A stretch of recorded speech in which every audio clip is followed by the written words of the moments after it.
In 1889, two brothers, Andre and Edouard Michelin, started a company that made the world's first removable pneumatic tires. Today, their names are synonymous with fine dining around the world. If you wonder what rubber tires have to do with the world's greatest restaurants, I assure you it all makes perfect sense, even if the story isn't perfectly linear. Learn more about Michelin star restaurants, how they came to be, and how they're awarded on this episode of Everything Everywhere Daily.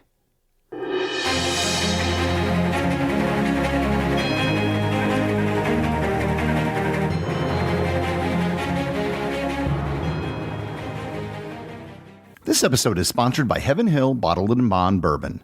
I recently had the chance to try Heaven Hill Bottled & Bond, and I can attest to its exceptional aromas with hints of caramel and vanilla intertwining with its oakiness, which provide a well-rounded flavor profile.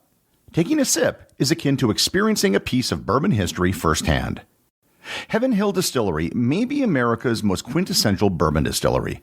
Established in 1935 after the end of Prohibition, the distillery was established by the Shapira family and has remained a family-owned distillery to this day.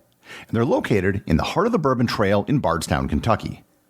Heaven Hill Bottled & Bond Bourbon is part of a tradition that goes back to the 19th century. In 1897, Congress passed the Bottled in Bond Act, which set forth strict rules for any bourbon labeled bottled in bond.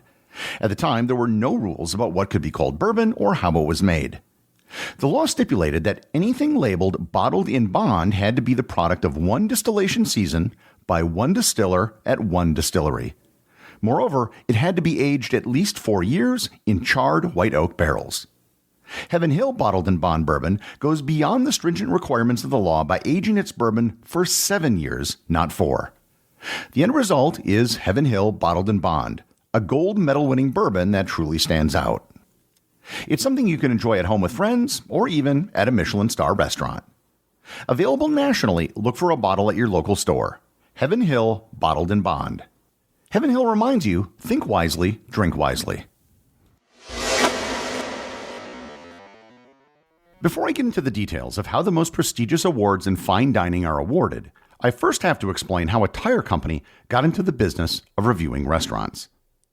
As I mentioned in the introduction, the Michelin stars originated with the Michelin Tire Company. The company was founded in 1889 by brothers Andre and Edouard Michelin, who ran a farm implement business in the town of Clermont-Ferrand, France. According to legend, one day a cyclist came to their factory with a pneumatic tire that needed to be repaired. Pneumatic tires are just tires that are filled with pressurized air. They were quite new in 1889, and when Edouard tried to fix the tire, he found that it was glued to the wheel. It took him over 3 hours just to remove the tire.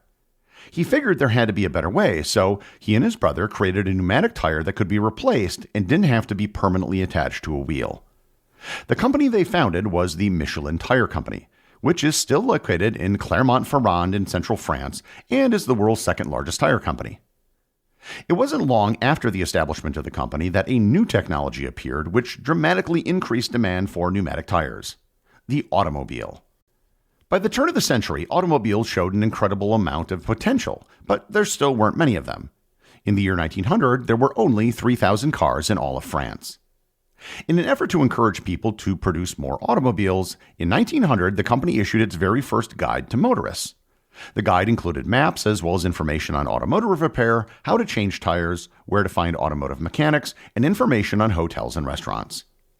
Their guides were a huge hit, with 35,000 printed that first year. And their success was due in no small part to the fact that they were free. The guide was such a hit that the brothers decided to expand the guide into other European and North African countries. In 1904, they released a guide to Belgium, and by 1910, they were also releasing guides in English and other languages. By 1920, automobiles had become common enough that it was no longer necessary to have sections about changing tires and automotive repair. Also that year, supposedly, Andre Michelin visited a tire seller and noticed that copies of the guidebook were being used to prop up a workbench because the books were being given away for free. In 1922, they began charging a modest amount for the guides, about the equivalent of $2.15. They removed advertising, and they changed the focus of the guide to be more focused on travel and less focused on automobiles.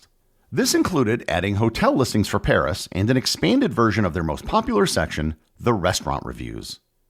As part of this expansion of their restaurant section, the brothers hired a team of anonymous restaurant reviewers who would secretly visit restaurants unannounced to review them. In 1926, the guides began to issue a star to restaurants that they thought were of high quality. And it should be noted that the Michelin guides didn't invent the star system. Stars were previously awarded in other travel guides, including Murray's Handbook for Travelers out of England and the Baedeker Guides out of Germany. In 1931, the Michelin guides changed their system to award anywhere from 0 to 3 stars, the system that's still in use today. In 1936, they provided a bit more explanation to describe just what getting 1, 2, or 3 stars meant. 1 star indicated, quote, a very good restaurant in its category. 2 stars indicated, quote, excellent cooking, worth a detour. And 3 stars meant, quote, exceptional cuisine, worthy of a special journey. While they did award stars, it wasn't quite the big deal that it is today. That was because they only issued guides for a small number of countries at that time. Nonetheless, the reputation of the Michelin stars began to grow. Getting 1 or more stars for your restaurant was considered to be a huge honor. And much of this was due to the very rigorous process that Michelin used to review its restaurants. More on that in a bit. During the war, Michelin suspended the publication of their guidebooks, but was requested to republish the 1939 book by the Allied forces in 1944 because they offered the best and most current maps available for France. When they resumed publication after the war, they put a limit of 2 stars on what they would give a restaurant due to lingering wartime shortages. Over the years, the number of locations covered by the Michelin guides expanded. In 1956, they issued their first guide to Italy, where they didn't award any stars to any restaurant in the entire country. In 1974, they once again published a guide for Great Britain, which they hadn't done since the 1930s. Over the last several decades, the Michelin guides have expanded to multiple new markets, which means the awarding of new Michelin stars. In 2005, for the first time, Michelin released a guide in the United States, which covered the city of New York. The inaugural guide reviewed over 500 restaurants in the city's 5 boroughs. In 2007, they released a guide to Tokyo, and in 2008, they added a guide for Hong Kong and Macau. And it wasn't until 2022 that they finally added guides for Canada covering Toronto and Vancouver. Today, Michelin stars are the highest honor that can be given out in the world of restaurants and fine dining. They are considered to be the equivalent of an Academy Award for restaurants, and chefs will often go far out of their way to achieve coveted stars. But what really goes into awarding Michelin stars? What's the process, and to what length does a restaurant have to go to earn one? The subject is both one of obsession and secrecy. The first thing to know is that the only way you can hope to even have a chance of getting a Michelin star is if a restaurant is in a city for which Michelin publishes a guidebook. If there's no guidebook, then no stars will be awarded. For example, there is an organization that gives awards to the best restaurants in the world every year. According to their latest awards, given out in 2023, the world's #1 restaurant is Central in Lima, Peru. By any stretch of the imagination, Central is worthy of a Michelin star. However, it doesn't have any Michelin stars, simply because Michelin doesn't publish a guidebook for Peru. There are probably more restaurants worthy of a Michelin star that don't have one in the world than there are Michelin star restaurants, just because Michelin only tends to publish guidebooks for major urban areas in certain countries. That is why there are no Michelin star restaurants in Australia or New Zealand. They have many high-quality restaurants, but they don't publish a guidebook for those countries.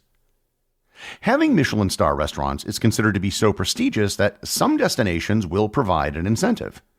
In 2022, Michelin produced their first guidebook for Florida, largely because the Florida Tourism Board paid them a fee to do so. Likewise, there are technically no longer any Michelin star restaurants in Las Vegas. Michelin last produced a guide in 2009, and the sales were so bad that they just stopped publishing it. However, several restaurants were given stars before they stopped publishing, and many of those are still in operation. So assuming you have a restaurant in a city where there is a Michelin guide, what's next? Well, you don't really have any control over the process. A reviewer will visit your restaurant unannounced and in secret. The secrecy of the Michelin reviewers is one of the best kept secrets in the industry. Supposedly, even the upper management at the Michelin Corporation has no clue who the reviewers are, and the reviewers don't know each other outside of those in their particular region. If a reviewer finds a restaurant good, then another reviewer will be sent, and possibly a few more. The stars will almost never be issued on the opinion of a single person. So, what are the reviewers looking for? According to Michelin, there are 5 criteria that they assess. 1, the quality of the ingredients. 2, the harmony of flavors. 3, the mastery of techniques. 4, the personality of the chef as expressed through their cuisine. And 5, consistency across the entire menu and over time. So technically speaking, nothing matters but the food. In fact, the Michelin company has gone on record to say that service, decor, location, or even their wine list has nothing to do with how a restaurant is evaluated. Yet, you probably wouldn't be surprised to learn that the vast majority of Michelin star restaurants are what you would call high-end or fancy. However, not all of them are. Michelin stars have been awarded to simple street food stalls in some countries. In Singapore, the Hill Street Thai Hua pork noodle stand was awarded a Michelin star, and you can buy a bowl of noodles there for under $5. In Hong Kong, Tim Ho Wan is a Michelin star dim sum restaurant where the cheapest item on the menu is only $1.50. There are many Michelin star restaurants where you could order a meal for about $20. But one reason why Michelin star restaurants are so expensive is that once you get a star, one of the first things many restaurants do is raise their prices. Because any restaurant in theory can earn a Michelin star, in 2020, Burger King actually began an ad campaign in Belgium to advocate receiving a Michelin star. They started an online petition for Michelin to give Burger King a star for its new Master Angus burger. And Michelin actually responded to the ad campaign and indicated that they would send a reviewer to Burger King. Alas, they were not awarded a star. One other thing that Michelin always points out is that stars are awarded to restaurants, not to chefs. As such, stars are not automatically revoked when a chef leaves a restaurant. But it also means a chef can run multiple restaurants and get multiple Michelin stars. As of the recording of this episode, the chefs with the most Michelin stars are Gordon Ramsay with 17, Alain Ducasse with 21, and Joel Robuchon with 31. And if you include all the restaurants he has ever been associated with, including those that have closed or where Michelin stars are no longer awarded, Joel Robuchon has gotten 57 Michelin stars, which is more than many countries. I'm guessing that most people listening to this podcast have never eaten at a Michelin star restaurant. So, what is it like? In the course of my travels, I've been able to eat at a few, usually as the guest of someone else who is paying for it. But in one notable case, I paid for it myself. My first experience at a Michelin star restaurant was at Picasso's at the Bellagio Hotel in Las Vegas. It was right when they started giving out Michelin stars to Vegas restaurants. It was awarded 2 stars, and I went there before I set off on my around-the-world travels. The wine list was thicker than a phone book, and the menu consisted of nothing but 2 choices, each of which was a multi-course tasting menu of very small courses. And I'm not going to lie, it was one of the best meals I've ever had in my life, and it was also the most expensive meal I've ever had in my life. It isn't the sort of thing you do on a regular basis, but it was something that I'm glad I did at least once. Michelin stars are one of the most coveted awards in all of gastronomy. They're a global symbol of quality and excellence, and they're all due to a pneumatic tire company in France that wanted to get more people to drive cars. The executive producer of Everything Everywhere Daily is Charles Daniel. The associate producers are Benji Long and Cameron Kieffer. I want to give a big shout out to everyone who supports the show over on Patreon, including the show's producers. Your support helps me put out a show every single day. And also, Patreon is currently the only place where Everything Everywhere Daily merchandise is available to the top tier of supporters. If you'd like to talk to other listeners of the show and members of the Completionist Club, you can join the Everything Everywhere Daily Facebook group or Discord server. Links to everything are in the show notes.